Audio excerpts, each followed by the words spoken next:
안녕하세요. 네, 이지선입니다. 자, 이제 논술 특강으로 선생님들 만나 뵙게 되었습니다. 지금 빨리 이제 원래 14주 동안 진행되었던 수업을 축약해서 하기 때문에 OT도 뭐 그렇게 길게는 하지 않겠습니다. 하지만 선생님들께서 궁금한 부분이 있으실 것이고, 그다음에 이제 수업을 들으셔야 되기 때문에 필수적으로 아셔야 될 내용들이 또 있으니까 이제 그런 내용들만 간단하게 좀 말씀을 드리겠습니다.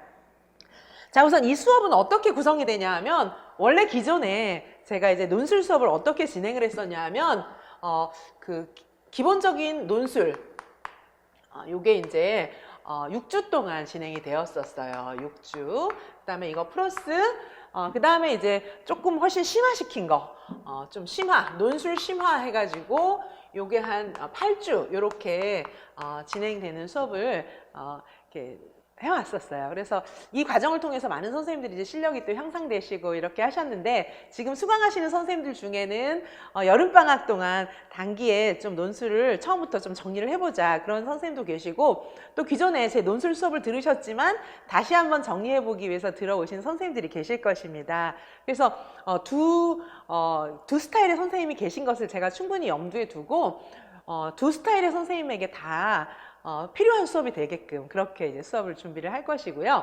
자, 우선 이런 식으로 진행되어 왔던 수업이 일단 어떻게 진행이 되냐 하면, 요것이 이제 절반으로, 원래 14주인데 요게 이제 8주로 진행이 되게 됩니다. 그러다 보니까 기본적으로는 이제 교재가 1주차, 지금 보시는 것처럼 주차별로 혼자서도 공부하실 수 있게 되어 있어요. 그래서 주차별로 이게 내용이 매주 똑같은 게 아니에요. 학습하는 거, 글 쓰는 거 매주 이렇게 다르게 구성이 되어 있습니다. 그래서 주차별로 구성이 된 이런 진도를 저는 수업에서는 2주차 분량씩 나가게 될 것입니다. 평균적으로. 그래서 2주차 분량으로 나가기 때문에 이게 이제 그렇게 막 진도가 빠르진 않을 거예요. 그냥 소화하실 수 있게끔 그렇게 진도가 나갈 것이고요. 그 다음에 여기에 있는 내용들은 논술에 필수적으로 알아야 할 이론적인 내용, 숙지하실 내용, 그 다음에 문제도 있고 모범 답안도 있고, 선생님들이 답을 연습해 보실 수 있는 그런 모의 답안지도 있습니다.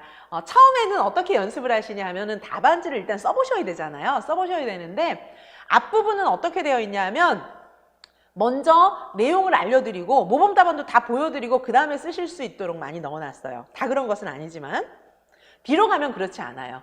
뒤로 가면 먼저 써보시고 모범 답안을 보게, 이렇게 되어 있습니다. 그래서 앞부분은 정말 연습이기 때문에 모범 답안부터 먼저 보고 써보시게, 이렇게 되어 있어요.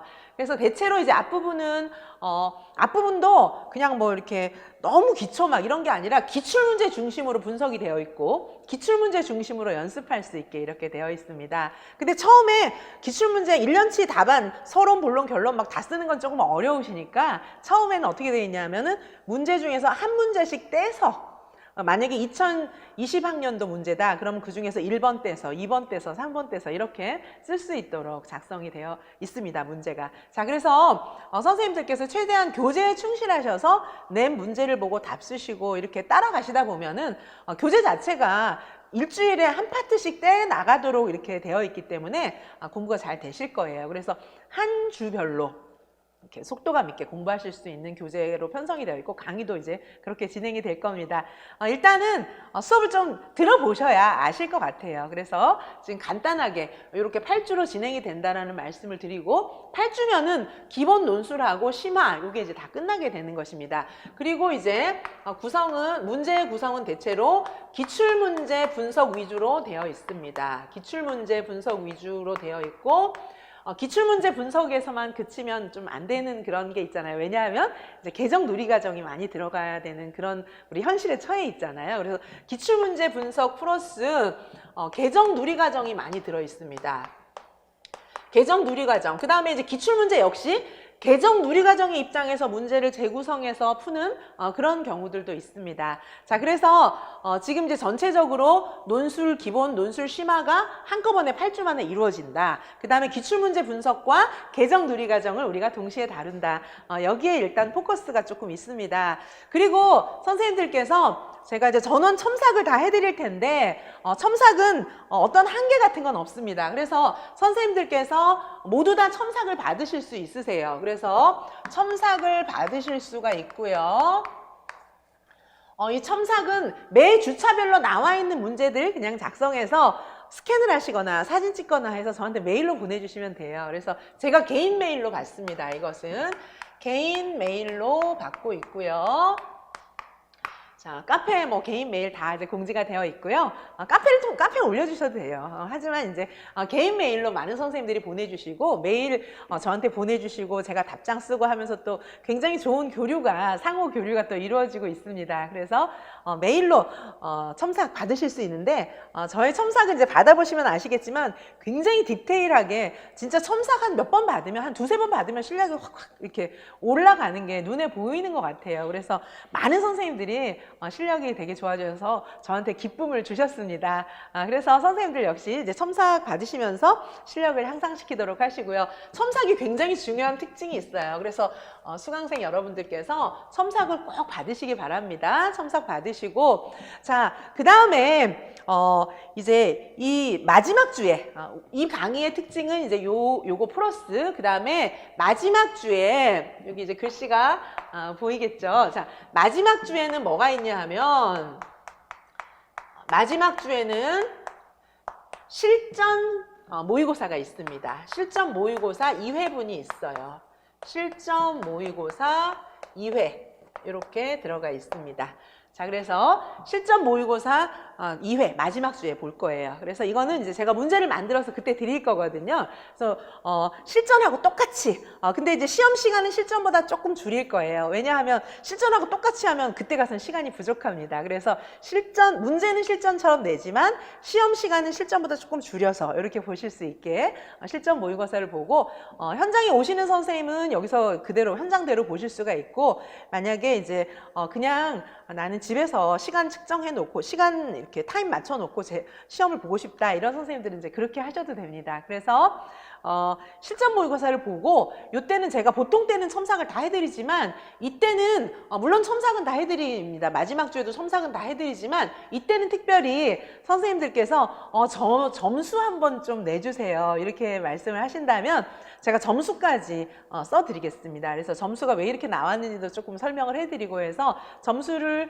내서 피드백을 해드릴게요. 근데 이거는 아직까지 시간이 조금 남아있기 때문에 일부 선생님들께서는 저는 점수 보는 게 더 부담돼요 이런 선생님들이 또 계실 수가 있거든요. 그래서 저한테 마지막 주에는 답안지를 써서 저한테 메일로 보내주실 거잖아요. 보내주실 때 저는 점수 산출을 해주세요. 뭐 저는 점수 산출 해주지 마세요. 이런 걸 써서 보내주시면 그대로 제가 해드리겠습니다. 그래서 가능하시면 공부를 열심히 하다가 마지막 주에 첨삭과 함께 점수까지 받아보시면 제일 좋을 것 같아요. 그래야 이제 마음을 좀 강하게 하시고 내가 이만큼 공부했으니까 앞으로 어느 정도 더 하면 되겠구나 이런 것들을 느낌을 아실 수가 있잖아요.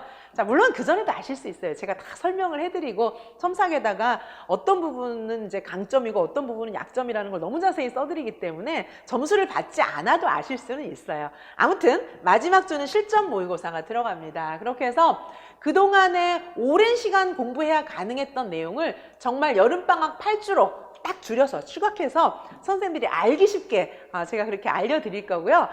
논술 걱정 안 하셔도 될 것 같아요. 이렇게 8주 동안 딱 공부를 하면 자신감이 확 업되실 겁니다. 그래서 이렇게 공부하시면 되고 그 다음에 이제 기존에 선생님들 계시잖아요. 기존에 이제 다 들었던 논술 1, 2를 저하고 또 오랜 시간 동안 공부하셨던 선생님들이 논술이 아직 안 된다 이래서 또 들어오시는 선생님들도 계신 것 같더라고요. 그래서 저한테 이제 그런 말씀도 해주시고요.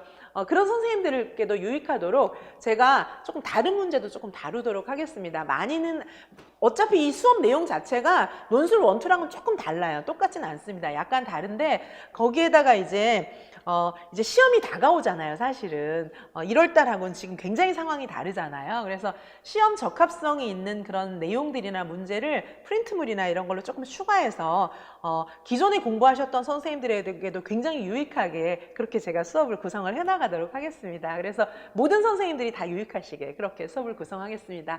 자, 전체적으로 제가 드려야 할 말씀은 이렇게 이제 정리가 됐고요.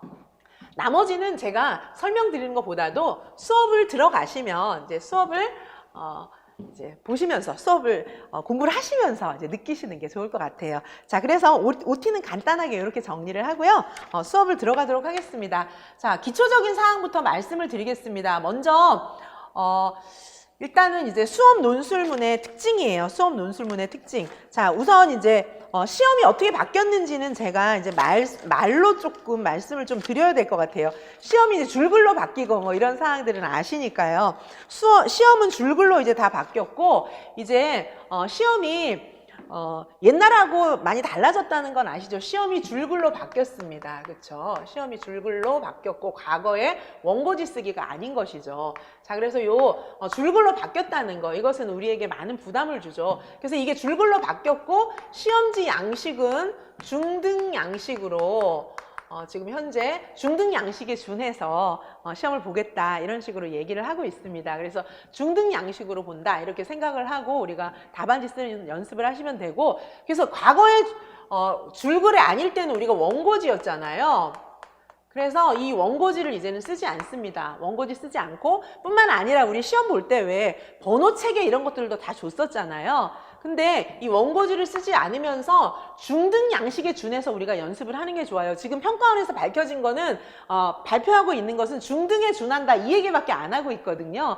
그래서 우리 기존에 있던 번호 양식은 일단은 사용하지 않겠습니다. 번호 양식을 사용하지 않고 이 중등 양식대로, 지금 중등 시험 체제대로 연습을 하겠습니다. 그렇게 해서 사실은 글 쓸 때 번호 없이 쓰는 게 더 힘들어요. 그래서 어려운 거, 번호 없이 쓰는 것부터 연습을 했다가 나중에 수험생 유의사항이 구체적으로 나와야 사실은 이 시험의 형태는 명확하게 알 수 있거든요. 그때 다시 연습을 하는 걸로 하겠습니다. 근데 번호 쓰던 거를 번호 체계 없이 쓰려면 힘들어요. 근데 번호 없이 막 잘 쓰다가 연습하다가 이제 번호 넣고 쓰는 건 훨씬 쉽습니다. 그래서 어려운 걸로 일단 연습을 하겠습니다. 번호 없는 걸로. 자, 그래서 저희는 이렇게 쓸 거고요. 제가 평가원에서 올라온 요 시험 변경 사항 간단하거든요. 그거는 제가 우리 자료실에 올려드리도록 하겠습니다. 그거는 왜 여기다 지금 안 넣냐 하면은 이게 이제 언제 또 바뀔지 모르잖아요. 구체적인 사항이 또 나오잖아요. 그래서 여기다가 싫지는 않았는데 지금 현재 시점에서 평가원에서 얘기하는 건 제가 자료실에 올려드리도록 하겠습니다. 자, 그래서 일단 수업 논술문의 특징과 주의사항을 조금 보시면, 우리가 수업 논술이잖아요. 글짓기 하는 게 아니잖아요. 그러다 보니까 수업 논술문은 시간과 지면이 제약을 받기 때문에 요거에 충실하게 연습을 하셔야 됩니다. 그래서 우선은 지면이 제한을 받는데 어떻게 될까요? 지금 중등 답안지가 앞뒤 이렇게, 사실은 앞뒤 이렇게 되어 있거든요. 근데 그거를 갖다가 조금만 쓴다. 우리 원고지 쓰기로 연습해가지고 1200자에 맞게 조금만 쓴다. 이러면 이제 그건 감점 요인이거든요. 그래서 과거보다 내용을 조금 많이 써야 돼요. 지면이 제한을 받기 때문에 물론 너무 많이 쓰면 안 되지만 그 칸을 넘어가면 안 돼요. 중등 답안지 칸을 막 넘어가면 안 되거든요. 중등 답안지가 이렇게 생겼잖아요. 이렇게 줄이 이렇게 있거든요. 안에 줄이 있는데 이 안에를 이제 끝까지 꽉 채우셔야 돼요. 끝까지 꽉 채워야 되고, 이 바깥에다가는 쓰시면 안 됩니다. 이 바깥에다가는 이렇게 채우시면, 이 바깥에 쓴 거는 전부 다 채점이 안 돼요. 채점이 안 되기 때문에 이 안에다가만 쓰셔야 되거든요. 그래서 너무 많이 써도 안 되지만은 답안지가 이만큼 있는데 답을 한 요만큼만 채웠다. 이러면 그것도 안 되는 거잖아요. 그래서 앞뒤로 꽉꽉 채우는 연습을 하는 게 좋아요. 끝까지 꽉 채우는 연습을 하도록 하겠습니다. 자, 그 다음에 시간이 제한을 받기 때문에 우리가 답을 막 쓰는데 무한정 세워라 내워라 하고 쓸 수는 없어요. 빨리 쓰는 연습을 하셔야 됩니다. 우선 처음에는 근데 저한테 첨삭 답안지를 보내실 때 시간 생각하지 말고 쓰십시오. 우선은 제가 어느 정도 시점이 됐을 때 지금부터는 시간을 한번 재보시고 시간을 당겨주세요, 이런 얘기를 제가 부탁을 드릴 거예요. 근데 지금은 우선 글 쓰는 연습을 해야 되기 때문에 시간까지 제한을 두면은 저한테 첨삭 아예 못 보내실 것 같아요. 그래서 지금은 처음에는 시간 제한을 두지 않겠습니다. 나중에는 시간을 생각하셔야 돼요. 그래서 제가 이 시간을 좀 절약하게 해드리기 위해서 서론하고 결론에 쓸 수 있는 많은 만능 틀, 틀을 제가 조금 많이 드리도록 하겠습니다. 그러면 서론 결론에 시간이 조금 절약되면 그래도 이제 본론에 많은 시간을 할애할 수 있기 때문에, 자, 수업을 해가면서 제가 만능 틀을 많이 좀 드리도록 하겠습니다. 그 다음에 내용 같은 경우에도 제한을 받아요. 그래서 선생님들이 어떻게 하셔야 되냐 하면 문제를 정확하게 읽고 문제에 맞는 답을 쓰도록 노력을 하셔야 되는데 이게 잘 안 되는 거예요. 2가지 쓰라고 했는데 2가지 안 쓰기도 하고. 왜냐하면 문제가 많다 보니까 지금 머리로는 알고 계시지만 연습이 필요합니다. 그래서 내용 같은 경우에도 문항에 충실해서, 문제에 충실해서 답을 쓰셔야 됩니다. 그 다음에 제가 말씀드리지만 아까 말씀드렸던 것처럼 문제에 딱 맞게 문제에 쓰라고 한 걸 딱 쓰시는 거예요. 문제의 개념을 쓰라고 그랬으면 개념을 쓰면 되는 거지 내용을 쓰고 막 이렇게 하시면 안 되고요. 그 다음에 문제에 보면은 지문에, 제시문에 나타난 사례를 중심으로 개념을 설명하라. 만약에 이렇게 문제가 나온 경우가 있거든요. 그렇게 문제가 나오면 제시문에 나타난 사례도 쓰면서 개념을 설명해야 되는 거예요. 그냥 개념만 쓰면 안 되는 거예요. 문제대로. 문제에 만약에 그냥 개념만 쓰라고 했으면 그냥 개념만 쓰시면 돼요. 사례는 갖다가 안 쓰셔도 돼요. 근데 만약에 사례를 기반으로 해서 사례를 중심으로 개념을 설명하시오 이랬으면 개념 쓰면서 사례에서 김 교사는 뭐라고 얘기했기 때문에 이 개념은 역할 갈등입니다. 뭐 이런 식으로 써야 되는 거예요. 자, 그래서 여기 문제에 딱 맞게 답을 쓰도록 하고 그 다음에 배점을 염두에 두고 쓰셔야 돼요. 이게 무슨 말이냐면 1번 문제는 5점, 2번 문제는 10점 만약에 이래요. 근데 5점짜리 문제는 굉장히 많이 쓰고 10점짜리 문제는 반밖에 안 쓰고 이러시면 또 안 되는 거예요. 자, 그래서 만약에 10점짜리 문제는 좀 더 많이 쓰고 5점짜리 문제는 조금 덜 써도 되는 거예요.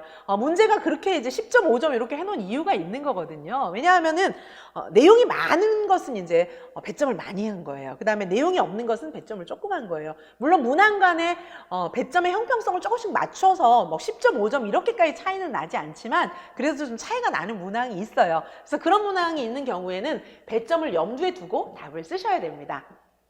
자, 우리는 수험이기 때문에 수험 적합성에 맞게 글 쓰는 연습을 하셔야 돼요. 자, 그 다음에 선생님들이 이제 채점자의 입장도 배려하고 시험지에 대한 선입견도 염두에 두자 제가 이렇게 말씀드렸는데 채점하시는 선생님들도 약간 선입견은 있어요. 그래서 막 글씨가 너무 엉망진창이고 막 이러면은 왠지 못 쓰지 않았을까 이런 생각을 조금 해요, 은연중에. 그러니까 글씨를 또박또박하게 좀 정자체로 답안지에 쓰시는 게 좋다 이렇게 말씀을 드리고요. 그 다음에 문제 순서대로 답을 좀 쓰셨으면 좋겠어요. 안 그러면 채점자가 1번 답 찾으러 저 뒤에 다 이렇게 앞도 봤다가 뒤도 봤다가 왔다 갔다 해다가 이래야 되니까 그러면 내 손해예요. 수험생 손해잖아요. 그래서 채점자의 입장을 배려해 주는 것은 나한테 굉장히 좋은 겁니다. 자, 그래서 문제의 순서대로 꼭 답을 쓰시기 바라고요. 그 다음에 답안지 분량 이런 거 제가 아까 말씀드린 대로 배점 분량하고 비슷하게 맞춰주시고요. 그 다음에 정말 전혀 모르는 문제가 나왔다 이런 일을 만날 수가 있잖아요. 그럼 깨끗하게 포기하고 백지를 내고 뭐 아니면 한 줄만 쓰고 이렇게 하시면 안 되고요. 한 줄만 쓰는 건 저 공부 안 했습니다 이렇게 채점자한테 편지 쓰시는 거랑 똑같아요. 그렇게 하시면 안 되고 다른 답안들하고 분량도 어느 정도 맞추시고 그 다음에 모르는 걸 막 글짓기 지어서 소설 쓰라 이런 얘기가 아니라 우리는 모르지 않아요. 왜냐하면은 임용 공부하려고 우리가 유아교육 공부를 도대체 얼마나 열심히 했습니까? 그런데다가 유아교육학과 나왔죠. 그 다음에 교생실습도 갔죠. 많은 선생님들 중에는 유치원 교사 경력까지 있어요. 그러면 모르는 문제가 나올 가능성은 없어요. 단지 내가 모른다고 생각할 뿐이에요. 자, 그렇기 때문에 생각을 바꾸세요. 나는 안다. 생각을 바꾸시고 깊이 생각해보면 유치원에서 내가 이런 유아를 만났을 때 어떻게 하는 게 맞는 거였지? 생각이 나요. 그렇게 쓰시는 겁니다. 그러면 그게 어느 정도 맞아요. 우리 머릿속에는 이론 체계가 구성이 되어 있어요. 브루너가 얘기했던 지식의 구조. 지식의 구조가 유아교육학의 지식의 구조가 우리 머릿속에 들어 있습니다. 지식의 구조의 특징이 뭐예요? 장점. 지식의 파급 효과가 큰 게 특징이에요. 자, 그래서 우리가 모르는 문제라는 없습니다. 그렇기 때문에 안 쓰거나 한 줄만 쓰는 거 이거는 저 감점해 주세요 이렇게 부탁하는 거랑 똑같아요. 그렇기 때문에 그렇게 하시면 안 되고 분량을 어느 정도 맞춰서 쓰시면서 생각을 차분하게 정리하셔가지고 육하 원칙에 맞추어서 내가 알고 있는 이론적인 모든 지식을 최대한 총동원 해서 쓰시면 됩니다. 자, 이런 연습도 나중에 시험에 임박해서는 조금 같이 제가 하게 해드리겠습니다. 자, 그렇게 하시고 그 다음에 혹시 실수할지 몰라서 제가 말씀드리는 거예요. 답안지에 도표, 그림 이런 거 넣으시면 안 됩니다. 네, 그리고 그 다음에 우리가 도표 그림은 그냥 말로 풀어서 설명하는 거예요. 도표 그림은 논문에 뭐 넣을 수는 있고 우리 노트 정리에 넣을 수 있는 거지 시험 답안지에는 넣는 게 아닙니다. 자, 그 다음에 우리가 암기할 때 사용했던 약어, 은어, 구어 뭐 이런 거 머리자만 따서 외웠다든가 전체적인 단어가 아니라 막 축약해서 막 이렇게 단어를 만들어 쓰잖아요. 그런 건 쓰시면 안 됩니다. 이거는 뭐냐면 공식적인 거거든요. 마치 그런 거 쓰는 거는 면접 보러 가면서 잠옷 입고 가는 거나 마찬가지예요. 자, 그래서 우리가 면접 보러 갈 때 어떻게 해요? 정장 입고 가잖아요.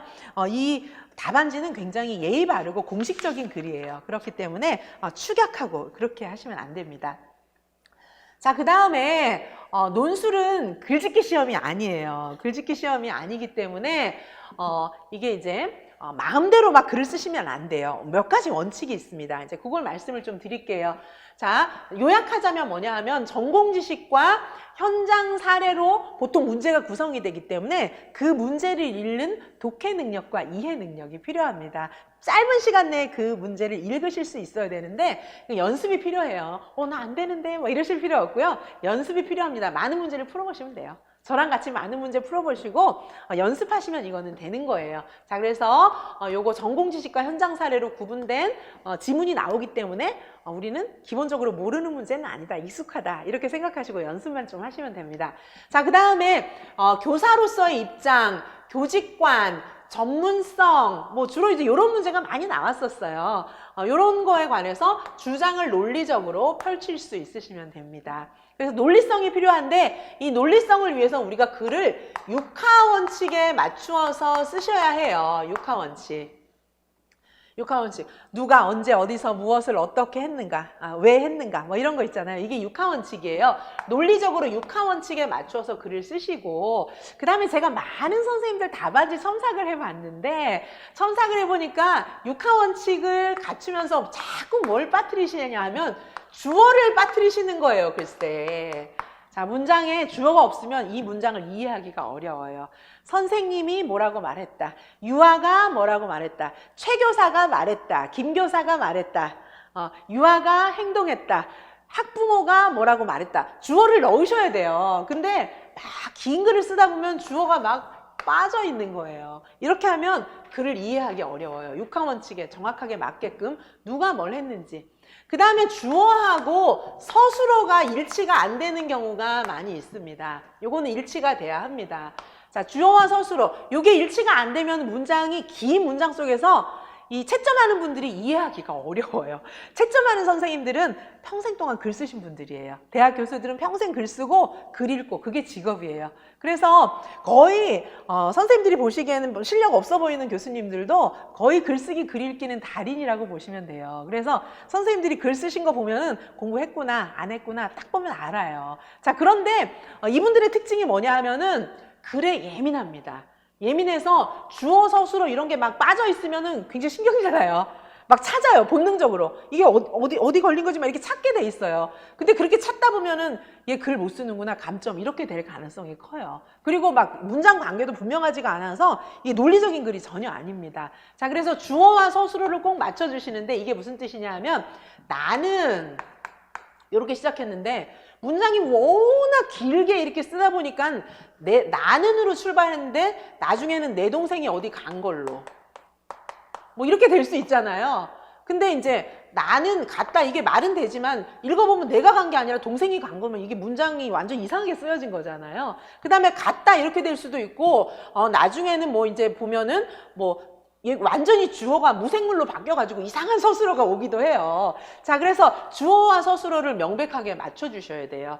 자, 그래서 주어와 서술어를 꼭 맞춰주시는 거, 요거를 염두에 두시고, 그 다음에 이제 문장을 구성하실 때 너무 길게 쓰지 마십시오. 막 2줄, 3줄, 막 한 문장 너무 이렇게 길게 쓰지 마시고, 짧게 해주세요. 최소한 한 2줄. 한 2줄 정도까지 하고는 마침표 찍어주십시오. 네, 2줄 정도씩. 문장이 길어지면 이게 다 꼬이게 돼 있어요. 본인도 무슨 말인지 모르고 막 딴 얘기 처음에 출발한 얘기랑 끝에 가서 막 얘기가 바뀌어요. 쓰다 보면은.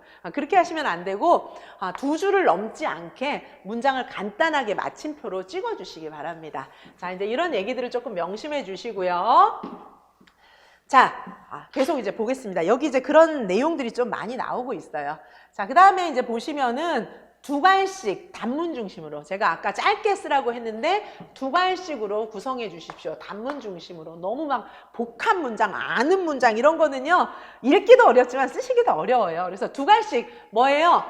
두 갈씩 답안은 주장을 먼저 쓰고 나서 그 내용을 입증하는 거예요. 이런 식으로 되어 있는 거예요. 첫째는 뭐다, 둘째 뭐다, 셋째 뭐다, 이렇게 세 가지를 쓰시오. 예를 들면 교직관 세 가지를 쓰시오, 이런 문제가 나왔어요. 그러면 첫째 전문직관이다, 그 다음에 전문직관은 뭐뭐이다 쓰고, 둘째 성직관이다, 성직관은 뭐뭐이다, 그 다음에 셋째 노동직관이다, 노동직관은 뭐뭐이다, 이런 식으로 설명하는 문장이 두 갈씩 문장이에요.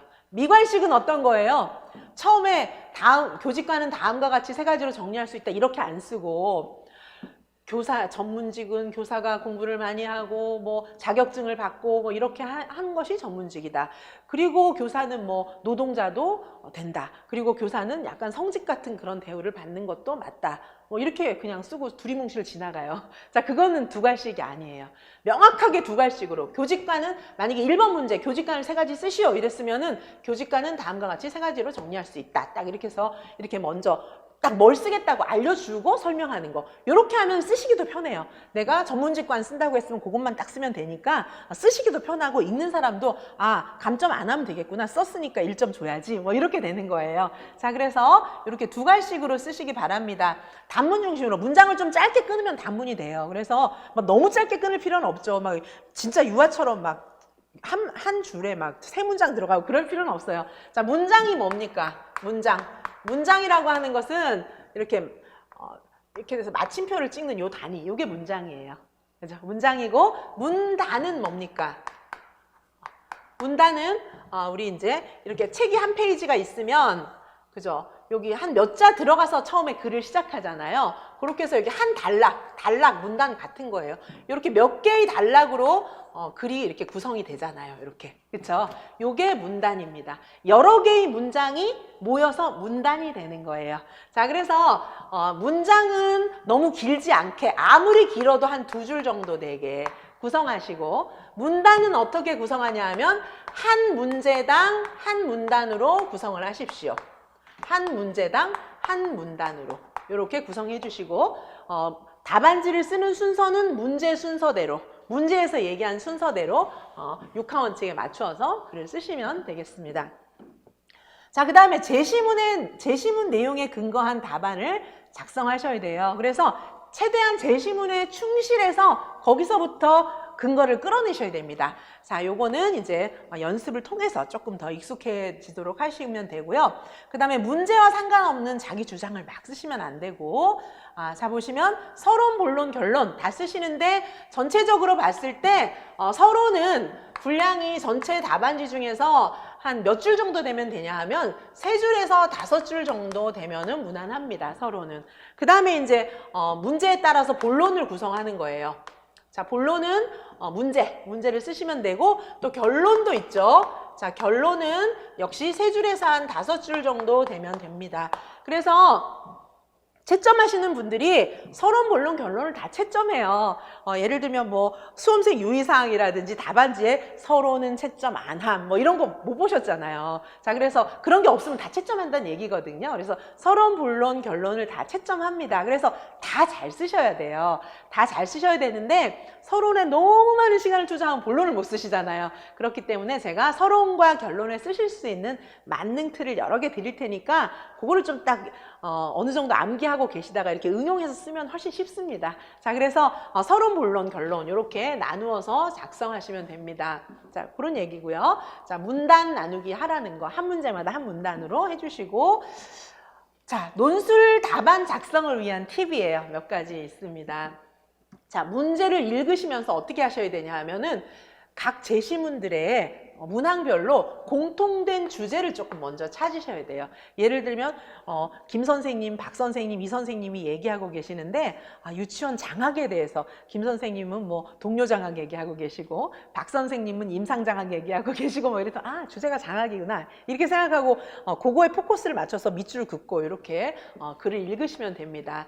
자, 그 다음에 이제 나름대로 문항 간의 연관관계 이런 거를 좀 해석해 보시고, 자, 그 다음에 서론은 짧게 본론 위주로 작성하시고 두갈식으로 작성하시고, 그 다음에 제일 중요한 거 모범 답안을 꼭 확인하시기 바랍니다. 이지선 교직 논술 문제의 모범 답안을 꼭 확인하시기 바랍니다. 자, 그래서 어떤 선생님들은 논술이 막막하니까 마음은 급하고 논술은 못 쓰겠고, 그러면 공부를 어떻게 하시냐면 필사를 하시더라고요. 답안지 필사. 답안지 필사를 하시는데 필사가 뭐 도움이 전혀 안 되는 것은 아니지만 그냥 글씨 연습하는 필사는 크게 의미는 없습니다. 자, 그래서 필사를 하시고 싶으시면 어떻게 하시냐 하면 제 답안지 있죠. 제가 여기 많은 답안지를 넣어놨거든요. 문제를 한번 읽어보시고, 그 다음에 문제와 관련된 이론들도 여기 다 넣어놨어요. 답안지에 써야 되는 이론 다 넣어놨거든요. 이론도 한번 읽어보시고, 그 다음에 제가 작성한 모범 답안도 한번 읽어보시고, 그 모든 걸 다 덮고 써보십시오. 문제는 열어놔야죠. 문제는 보면서 써도 되니까. 그렇게 해보시던가, 아니면 그게 너무 어려우면 모범 답안은 덮고 자료만 열어놓고 써보시던가. 그렇게 하셔야지 그냥 아무 생각 없이 글씨 연습하는 건 전혀 도움이 안 돼요. 필사 그렇게 하시는 건 도움이 안 되기 때문에 문제 보시고 내용 보시고 모범 답안도 보시고 그중에 제일 나한테 도움이 되는 거 하나를 덮고 이렇게 또 답안을 좀 써보시고, 그런 것들이 도움이 됩니다. 그래서 공부하시는 동안에는 머리를 100% 가동하셔가지고 최대한 집중해서 내 능력을 다 끄집어내서 연습을 하셔야 돼요. 그렇게 해서 답안을 꼭 써보시기 바랍니다. 그냥 필사는 저는 추천하지 않습니다. 이거 그냥 필사 말고 뭐냐 하면 제 교재에 있는 문제, 그 다음에 이 문제를 해결할 수 있는 이론, 그 다음에 모범 답안, 요거를 읽고 그 다음에 예를 들면 모범 답안은 덮고, 그리고 답안 작성을 해보시는 거예요. 이게 필사예요. 사실은 읽어보셨거든요. 요거는 실력이 늡니다. 요건 실력이 늘어요. 그래서 제가 요런 형태로 1주차, 2주차는 지금 교재도 구성이 되어 있어요. 자, 그래서 이렇게 공부를 하시고, 의미 없는 글씨 연습 필사는 하지 마시고, 글씨 연습 필사 뭐 안 하는 것보단 낫죠. 아예 아무것도 안 하고 시험장 들어가는 것보단 낫지만 그렇게 해서는 합격 점수 얻기는 어렵습니다. 그래서 정말 공부가 안 돼서 나 그냥 책상에는 앉아 있어야 되겠는데 필사를 해야겠다 이렇게 생각하신다면 그냥 나가서 차 한잔 드세요. 그게 나을 것 같아요. 그래서 좀 기분을 리프레시 해가지고 열심히 공부하시기 바랍니다. 자, 필사 제가 말씀드린 필사를 좀 하시기 바랍니다. 자, 그 다음에 교정보호가 이렇게 많아요. 그래서 여기 써놓은 이유는 뭐냐 하면 답안지에다가 교정보호를 쓸 수는 있어요.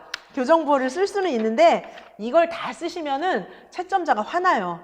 이 수험생은 뭐 나한테 지금 원고 교정 뭐 본 거 넘긴 거야? 뭐 이렇게 되거든요. 그래서 이렇게 다 쓰시면 안 되고 뭐 한 요 정도 뭐 붙이기 뭐 요 정도 쓰세요. 이 정도 쓰시고, 그 다음에 이제 틀린 글을 이런 식으로 막 교정보호를 많이 쓰지 않고 중등 같은 경우에는 수험생 유의사항에 어떻게 하라고 돼 있냐면 틀린 글씨를 이렇게 두 줄로 그으라고 되어 있어요.